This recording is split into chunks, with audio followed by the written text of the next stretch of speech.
70 शब्द प्रति मिनट शुरू।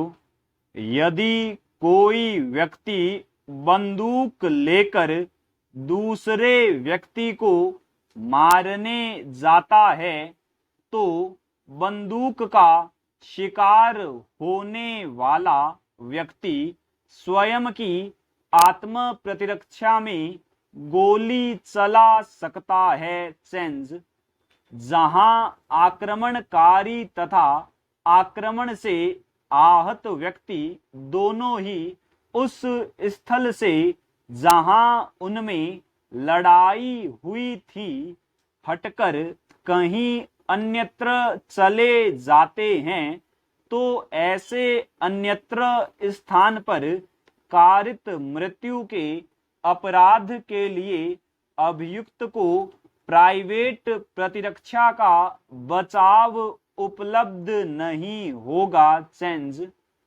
उच्चतम न्यायालय ने किशन बनाम मध्य प्रदेश राज्य के मामले में अपीलकर्ताओं का प्रतिरक्षा का बचाव मान्य नहीं किया क्योंकि वे स्वयं हमलावर थे। इस वाद में अपीलकर्ता अपने अन्य साथियों के साथ मृतक के घर बिना किसी हथियार के उसे चोट पहुंचाने के इरादे से गए और उन्होंने मृतक पर बार बार हमला किया और पीटा। अपीलकर्ताओं की मार से बचने के प्रयास में मृतक ने पास में पड़ा एक खूंटा उठा लिया और अपीलकर्ताओं में से एक पर वार किया। अपीलकर्ता ने मृतक से वह खूंटा छीन लिया और उसके सिर पर वार किया जिससे उसका सिर फट गया और वह मर गया।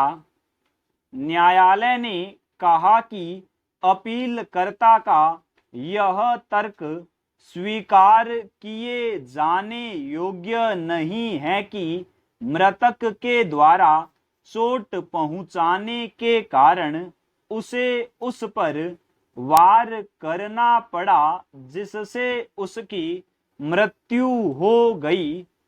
वास्तविक स्थिति यह थी कि मृतक अपनी प्रतिरक्षा के अधीन कार्य कर रहा था और अपीलकर्ता आक्रमणकारी था।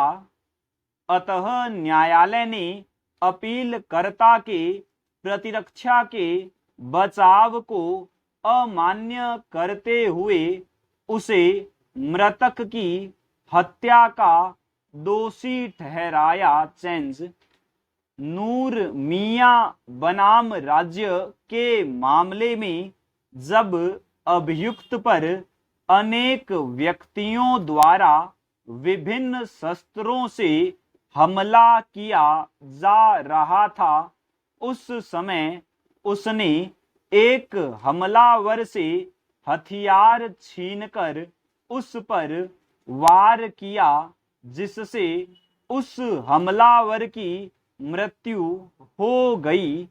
न्यायालय ने अभी निर्धारित किया कि उक्त परिस्थिति में अभियुक्त अपनी प्रतिरक्षा के बचाव में कार्य कर रहा था इसलिए उसे दोष मुक्त कर दिया।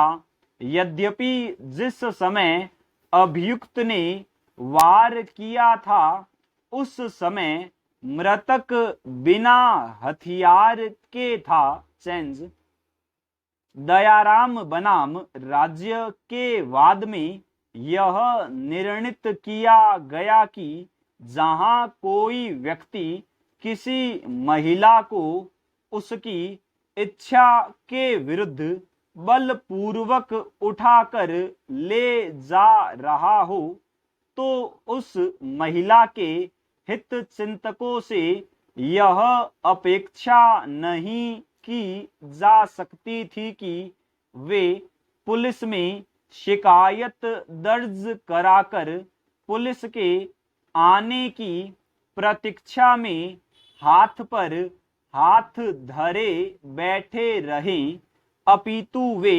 प्राइवेट प्रतिरक्षा के अधिकार का प्रयोग करते हुए उस महिला को छुड़वा सकते हैं। चेंज सामान्यतः प्रतिरक्षा के बचाव का तर्क अभियुक्त द्वारा स्वयं प्रस्तुत किया जाना चाहिए।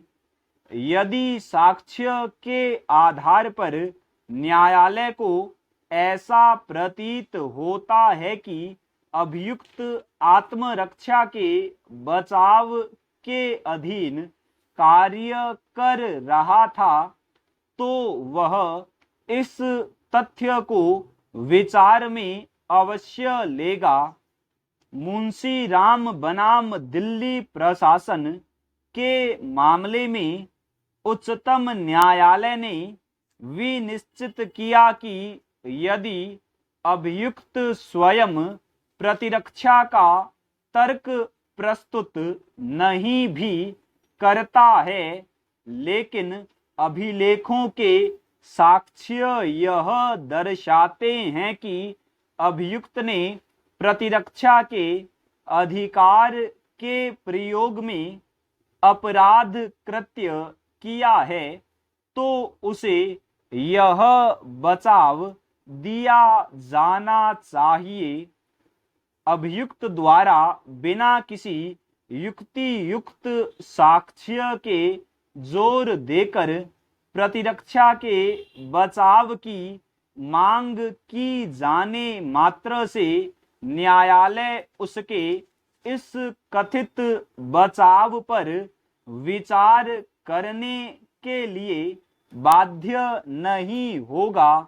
यदि परिस्थितियों तथा अभियोजन के साक्ष्य के आधार पर इसका कोई औचित्य दिखलाई न देता हो। स्टॉप।